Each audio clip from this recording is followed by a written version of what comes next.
Hi, everyone. So I'm happy to be here with you guys. Are you guys enjoying the conference so far? It's been great, hasn't it? I've really enjoyed the breakouts, the speakers. I've enjoyed talking with you all, connecting with you, learning from you. I hope that you found this valuable. I know a tremendous amount of work has gone into planning this conference, so kudos to the people who put this together, because the diversity of information, the content, I think has been really incredible.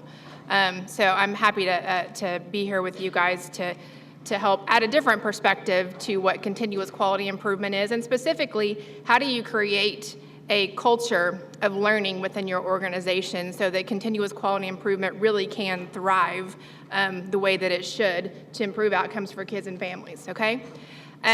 So as Peter mentioned, I've been working in the field for about 18 years now, and I truly do consider it to be an honor to do the work that we do. Do you guys feel that way? You get to come to work every single day to make an impact on the lives of kids and families, right? So I hope that you guys, that when you're in these spaces, that you can really capitalize on the opportunity to grab those little nuggets of information that you can take back, and apply to your work out in the field. Before I get started into the content of my presentation, I'm going to ask you guys to take just a couple of minutes at your table. It's going to be, I know everybody's eating and it's hard to keep everybody's attention, but I want to ask you before we start to just turn to the person next to you and engage in a conversation just quickly. We're just going to take 2 minutes max. Engage in a quick conversation with the person sitting next to you and answer the question, why do I do the work that I do? Why do I come to work every single day to do this work? So turn to your partner and answer that question. So partners, ask your partner, why do you come to work every day? Why do you do this? So I wanted to start with that. I wanted to have you ask yourself the question, why do I do the work that I do every single day? Because to me, it ties into what continuous quality improvement is about, right? So why do I even care about continuous quality improvement? Why should I care? Why should I come here and sit for 2 days and learn about continuous quality improvement? It's connected to the why behind your work, right? The why you come to work every single day and what you care about. So I'm going to talk to you about my why, my personal why, but I'm going to save that to the end of the discussion. So I wanted to show you this little sticky note. This is a sticky note that Peter mentioned that I was in Oklahoma for 17 years before coming to KC Family Programs. And he also mentioned that he and I worked together for several years. He actually, I don't think he likes it when I say this, but he actually mentored me when I was a new deputy director in continuous quality improvement in Oklahoma, and I learned a tremendous amount from him about what CQI is and how to actually apply it to the field of child welfare and how to apply it to the division that I was working for. And he worked for NRCOI at the time, and they put out publications about continuous quality improvement. And I was reading a document, I would say probably, 3 or 4 years, I don't know when I was reading this document, but this statement in this document about continuous quality improvement stood out to me so much that I pulled it out, I wrote it on a sticky, and I kept it on my computer at my previous job as the Oklahoma Child Welfare Director. I had it on my computer right below the button where I turned it on, so I saw it every single day. And it was so important to me that I carried it with me in my new job. Now I have an office at home, and I now have it on my computer screen on my office at home. And this is where it sits on my home office computer. And the reason I like this statement so much is because we don't often think about continuous quality improvement in terms of how it relates to the passion that we have for our work, right? We don't often hear about it in terms of, the field of child welfare is purpose-filled and value-driven. So those words together, along with effective responses, to me, embody what we are as a field, right? So child welfare, the field of child welfare is a passionate, purpose-filled, and value-driven field where efficient, effective responses are extremely important. So that to me is everything that we are all rolled into one. And so I'm going to talk about system transformation, right? There's a lot of talk about this in the field of child welfare. There's a lot of effort. You've got your CFSR that's informed your PIP development process, your roadmap. You've got your 5-year plans. Many people have lawsuits that are driving some of the work that you're doing. You have legislatures. You have oversight committees, oversight boards. You have all of these things that are telling you need to do the work better. You need to figure out how to improve outcomes for kids and families in a different way. And so there's this movement really across the country. We have another additional driver right now with Family First, right? An additional driver to really transform how we work with kids and families every day. So we're in a continuously evolving field, right?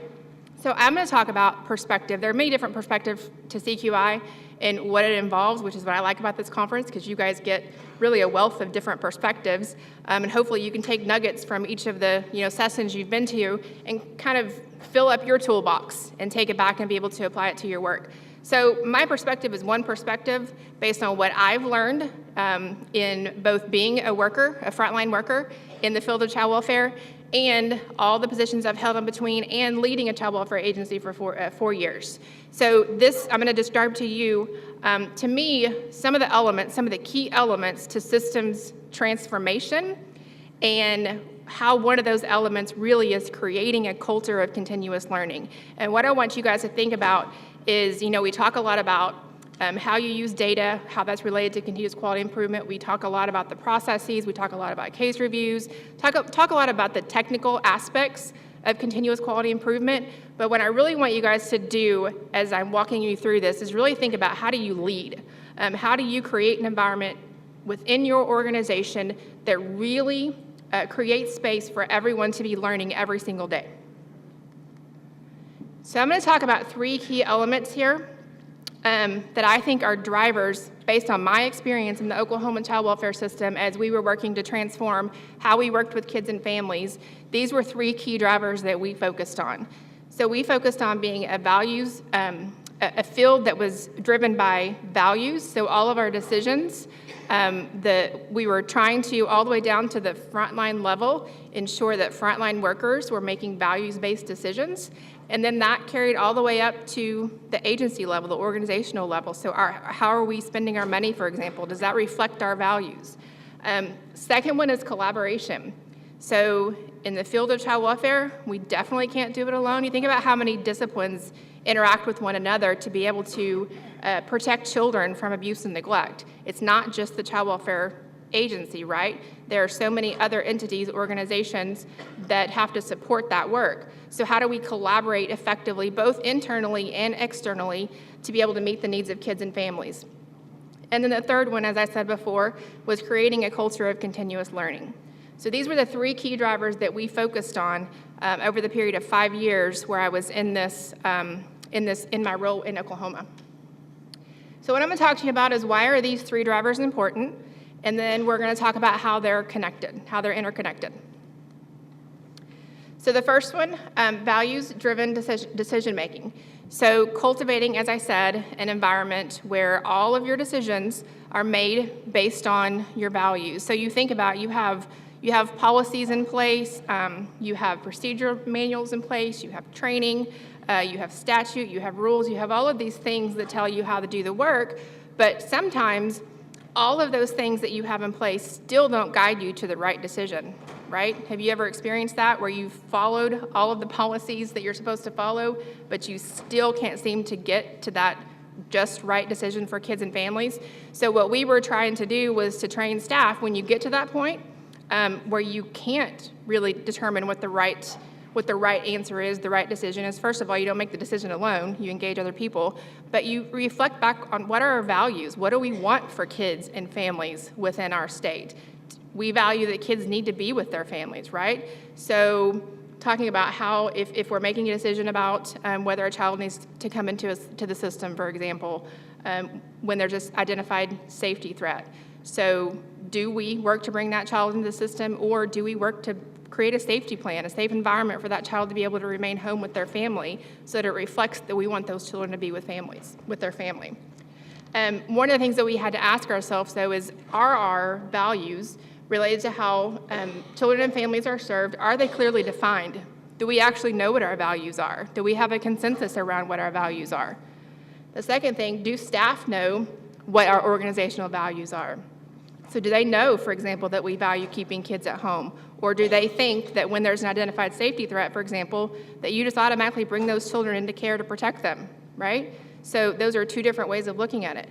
The other thing is, so our values represented in the language we use, how we interact with families, stakeholders, the community, and one another, and then again, how decisions are made throughout the organization.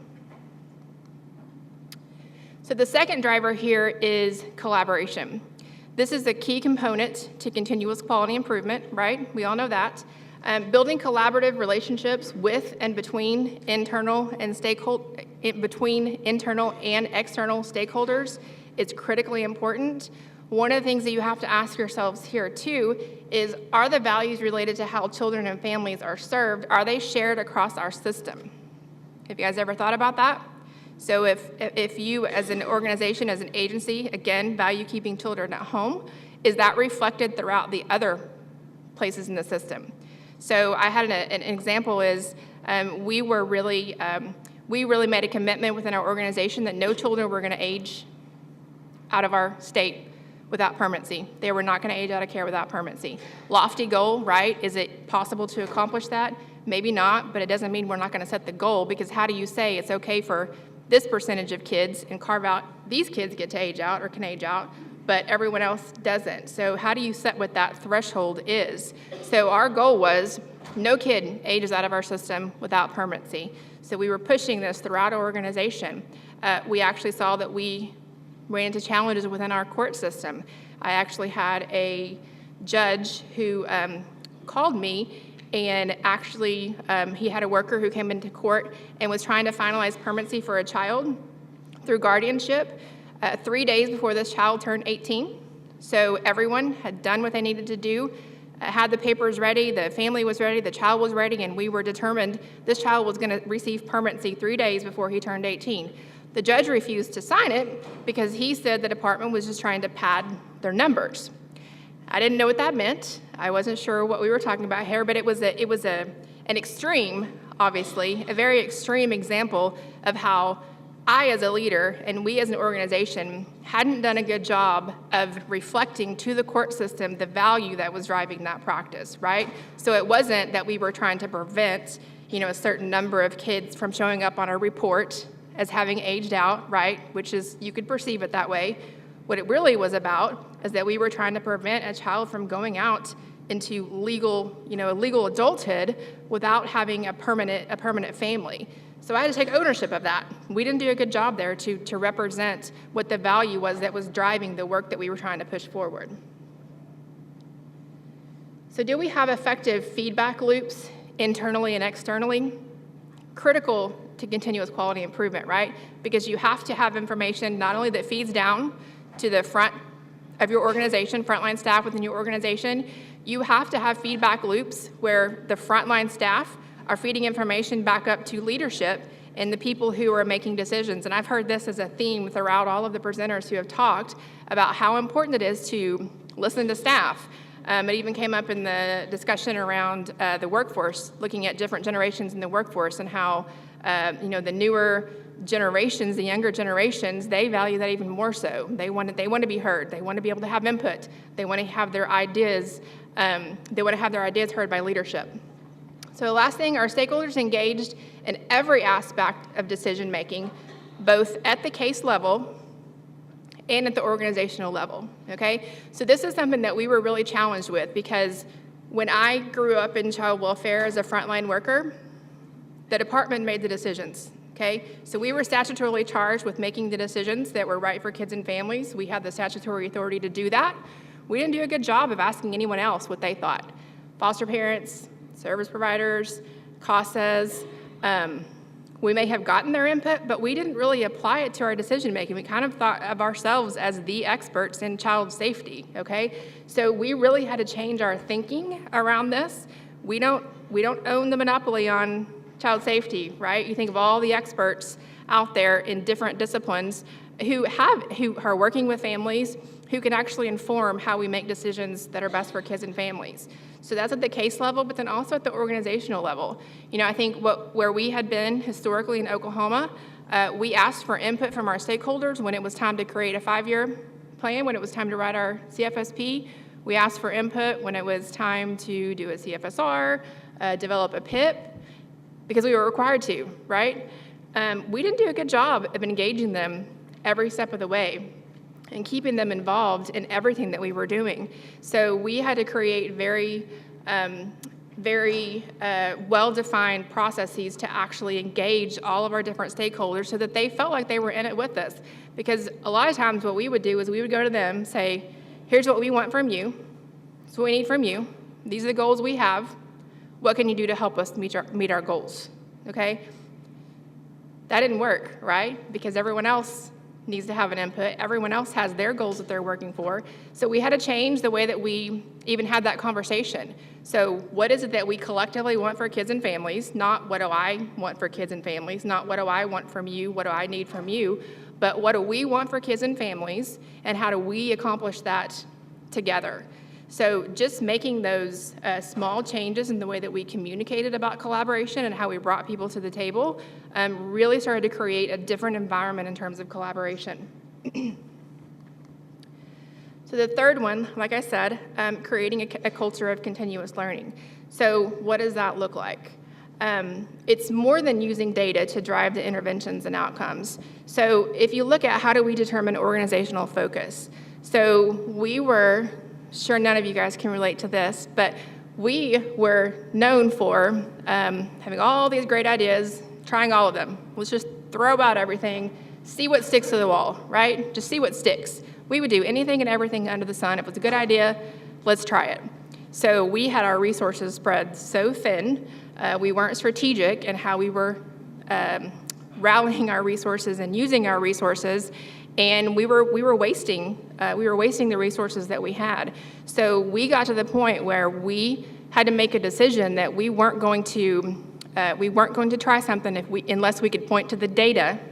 Okay, if somebody brought me an idea, show me in the data where the data says that this is a problem, define what the problem is, and then let's talk about how this solution is going to specifically impact this piece of the data that you're looking at. So it's more than just, oh, I think that's a good idea. I went to this conference and I heard about, a different type of meeting or whatever. It had to be grounded in the data. So we had to have that as a focus. How do we communicate expectations around the utilization of data? Okay, so, and I'll talk more about this in the breakout session that we have, but it's so important, and the reason I wanted to list all three of these things out for you, the values-based decision-making, collaboration, creating a culture of continuous learning, because I started with the values tie into everything, right? So even down to the data that you look at. So what data are you putting out in front of people? How are you communicating about the data? Again, what I was talking about before, the judge didn't understand the value that was driving how we were looking at children aging out of custody. So everything about what you do with data should reflect, to me, what your values are. So for an example, we had this big push. We decided that we were going to completely eliminate the utilization of shelters in Oklahoma, okay? So we did have a lawsuit that was driving this. The lawsuit didn't require us to completely eliminate it. It required us to reduce the utilization of shelter care. We decided we were going to go a step further and completely eliminate it because we believed children should be with families. So some of the data we were putting out there is we were putting out data that showed month to month how many children in each age group were being served in shelters. So we could see steady decline, but what we were putting out there was the kids in shelters, right? So I had this moment where I thought that doesn't actually reflect the value. It's not about how many kids are in shelters. What it's about is how many kids are with families. So how many kids have we been able to safely place with families that would have otherwise gone into a shelter? So we started talking about the data differently and started talking about the percentage of kids that were now in family settings as opposed to children who were in shelters. So you see the difference there? So the way we display the data, the way that we use the data, the way that we communicate about the data, it reflects the value behind what we're doing there. So do we make mid-course corrections? And I'll talk more about this as well. But do we have processes in place that actually flag what's working and what's not working for us, that allows us to midstream, if we need to, make corrections and still looking, instead of waiting for an intervention to be completely rolled out, implemented, or whatever, to be able to see if it's effective. But do you have sort of these checks and balances in place that allow you to see up front whether something is working the way it's supposed to be or whether it's not? So what I wanted to, if you take nothing away from this talk here, this is what, and I've heard this come up too, I heard it come up at a lunch conversation yesterday. This is one of my favorite quotes. David Irvine is an author, he's a trainer. He did a lot of training for us in Oklahoma. He does a lot of work around authentic leadership and how you lead from your authentic self. This is one of my favorite quotes that really stuck out to me. And what he talked about is, if you want to create small change what you do. So change a process, for example, create a form, require people to do a form, change a policy, right? But if you want to create big change, you have to change the way that you think, okay? So what does that mean? So desire is to change from thinking of CQI as something that's done to you, okay? So we were in this space in Oklahoma where CQI was a unit. So we had a continuous quality improvement unit. They went out, they did case reviews, they reported out the results of the case reviews and told people what they needed to change, and they came back a year later and did the case reviews again to see if anything had changed. So that's really what our organization, I would say about 7-8 years ago, that's really how we thought of continuous quality improvement. It wasn't the job of everyone in the organization by any means. It was the job of the responsibility of one unit. Not saying you shouldn't have dedicated CQI specialists. We had that. It was very important. But what we were trying to do is change from thinking that CQI is something that's done to you to CQI as a way of acting, thinking, communicating, and leading. Okay? So it's how you operate every single day, from what you say to what you do, how you interact with your staff, how you interact with your team members. That's what continuous quality improvement is. So I'm going to tell you a story. I'm going to give you a couple of different scenarios here. And if you reflect back yesterday when you guys were asked to stand shoulder to shoulder to one of your peers, one of your colleagues, and you were asked to put yourself in that person's shoes and experience what they were experiencing in the moment, I'm going to ask you to do the same here. So I'm going to ask you to reflect and experience, as I'm telling this story, put yourselves in the shoes of the frontline worker, okay? Frontline staff, how they experience the environment that they're working in, okay? So first scenario. So imagine you're a frontline caseworker and something goes wrong on your case, God forbid. Either a child has a near-death injury or there's a fatality, okay? It's the thing that we dread most in our work. It's the thing that we're working to prevent. So that happens. There's a process in place called and I should say this, these scenarios are mostly factual. I've changed some of it to protect confidentiality, but mostly factual.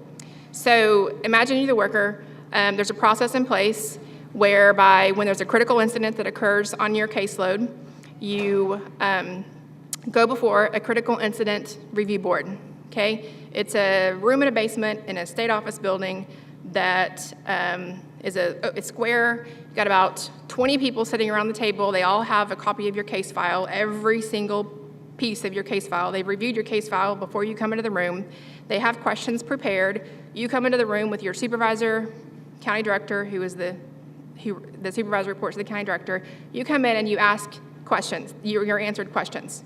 They drill you for about an hour. They all take turns asking you questions about your case, okay? You leave. The group talks about your case. They put together some recommendations, send it to your county director, and your county director is responsible for taking action and reporting back to the group what action was taken, okay? The action that ends up being taken is the group determines that there was a policy that was not followed and that the child had been returned home after a trial reunification period, and there was an adult who lived in the home that had not had there was no completed background check, there was no assessment on the other adult in the home. We just placed back with the mother. It was the mother's boyfriend. The mother's boyfriend completed no services. We knew nothing about him, basically. That person ended up killing the child. And so what was determined by this critical incident review board is that this worker needed to be trained. First of all, they need to be disciplined, right? They need a written reprimand because they didn't follow policy, and they needed to be retrained. Better yet, let's go ahead and train the whole unit, maybe even the whole county. Retrain everybody on this policy, okay? So fast forward a little bit, legislation is introduced. So because of this, legislation is introduced to whereby the department now has to complete a background check on every single individual in a home before a child can return home, okay? Sounds like a good idea, right? Do we have any way of connecting whether or not if we would have completed a background check on this individual that it would have made a difference? He did have a criminal background, but do we know that that would have made a difference on the outcome of this case? So you think about the resources that go into completing background checks on every individual's. Negative implication, what ended up happening is we actually ended up having delayed permanency for children because of the cumbersome process to complete background checks on individuals. So we had children who were ready to go home because there were no safety threats identified, but because there was now statute in place, we couldn't return children home, so they were sitting in our foster care system, okay? One example. I'm gonna give you another example.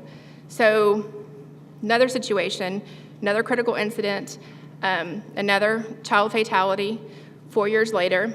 So what ends up happening is we do an immediate case review with this worker, supervisor, and make a determination that the worker and supervisor did not apply all of the information they had available to them in making a safety decision. They didn't utilize key information that could have changed the outcome of the decision that they made for that child that was allowed to remain home in a safety plan with a mother, okay? So it was based on, it wasn't that they didn't gather the information, they had the information, that there was a lot of red flags, but they didn't apply it to how they made the decision, okay?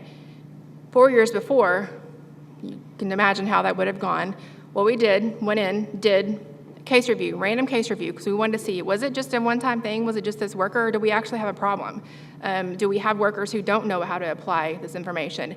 Ask the worker, walk me through, how did you make this decision? Instead of asking the question, why did you make this decision? It's two very different ways of asking the question, right? It elicits two very different responses because the worker doesn't have to be defensive if you're simply asking, walk me through this, walk me through how you got there. Go in, do a case review, actually determine that it wasn't a one-time thing. We had a problem we had a lot of new staff in that county, new leadership, and staff were struggling with being able to apply the safety threshold, as we called it, in making decisions for kids and families. So we were able to go in, quickly develop a plan of action around this within that county. The worker did not suffer. Actually, the worker actually did have some corrective action, but the supervisor had some as well. But it was approached from a learning perspective, right? So we were able to go in and we were able to put a plan of action in place to be able to prevent future problems from happening within that county. So let's talk about these things here. I want you to, again, think about how that worker experiences those two very different environments, okay? Three things that I think need to be present in an organizational culture if you're going to truly have an environment that is focused on learning is you have to ask yourself, assess, is my environment, is the environment that my team, our team works in, is it a corrective environment or is it punitive? So let's think about the first example. Would you say that was a punitive environment or a corrective environment?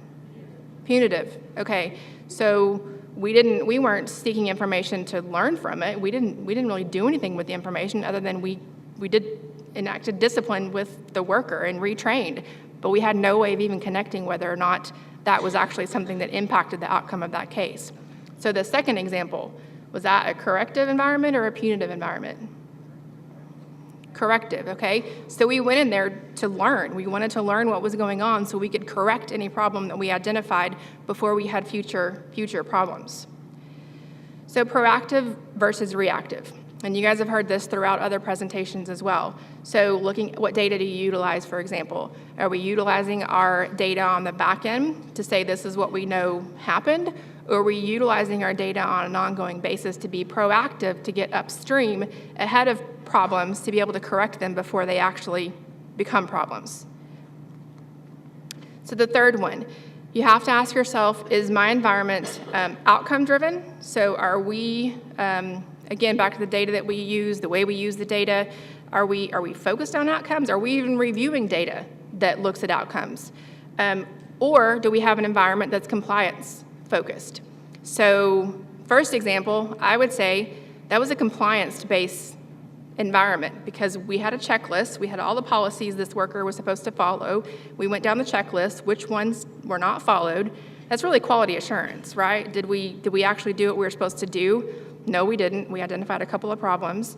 It didn't tell us anything about future indicator for outcomes going forward. Whereas the second one, we were actually going in and we were looking at what's going on in this environment. We were looking at, are they actually applying the information the way they need to be? But it was the attitude with how we went in. It wasn't that we were going in to try to find somebody to hold accountable, right? We were going in because we wanted to learn what was going on so we could help fix the problem. So I told you guys before that I would talk to you about my personal why. And I know I went through all of that quickly, but we're going to have another, if you're interested in hearing more, we're going to have a breakout session right after this, and Peter is going to be co-facilitating it with me. And in that breakout session, we'll go into this more in depth, and we'll give you some specific examples of how you can do some of this stuff and how you can begin to immediately really begin creating an environment of continuous learning. And I think one of the key things there is does everyone in your organization take personal responsibility and accountability for their own learning, right? I think that's critical. You guys are doing that here today by being here, registering, coming, and learning. So that's critical to having a culture of continuous learning. I think it's important to always know, as I said in the beginning, why continuous quality improvement is so important. We have to know whether what we're doing is actually making an impact.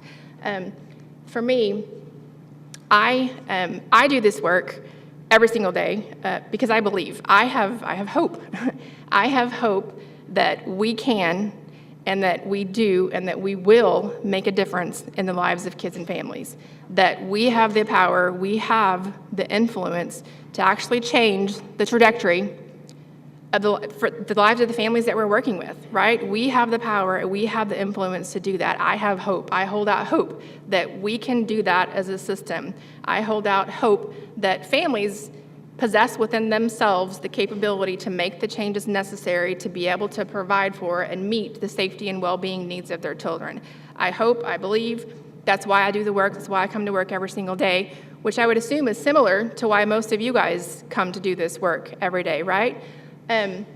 This to me embodies what collaboration is and why every single person in the system is so critical and why every single person has to be on their A game every single day. I agree with the speaker this morning. If you're not feeling it anymore, you shouldn't be here. But if you do believe, if you do want people to change and you do believe that we can make the changes within our system, where we have a system that really meets the needs of the families where they're at and provides for their ability to be able to care for their children's safety, permanency, and well-being needs, if you believe that, then you're in the right place. So collaboration to me, and we had this throughout my system, this was kind of our motto. It's Mother Teresa, you can do what I cannot do, I can do what you cannot do. Together, we can do great things. So if we collectively, you think about all the brain power, all the experience, all the resources in this room collectively, if we combine all of that and pull in now the new skills, the new tools that you guys have been able to develop throughout those last day and a half, just think about what we can accomplish on behalf of kids and families, right? So I'm getting my time lifted up here. I was hoping that I would be able to save, I do have a couple minutes. We could probably take a couple questions. Does anybody have any? And of course, we'll save time in the breakout if anyone wants to ask any questions that may require a longer answer.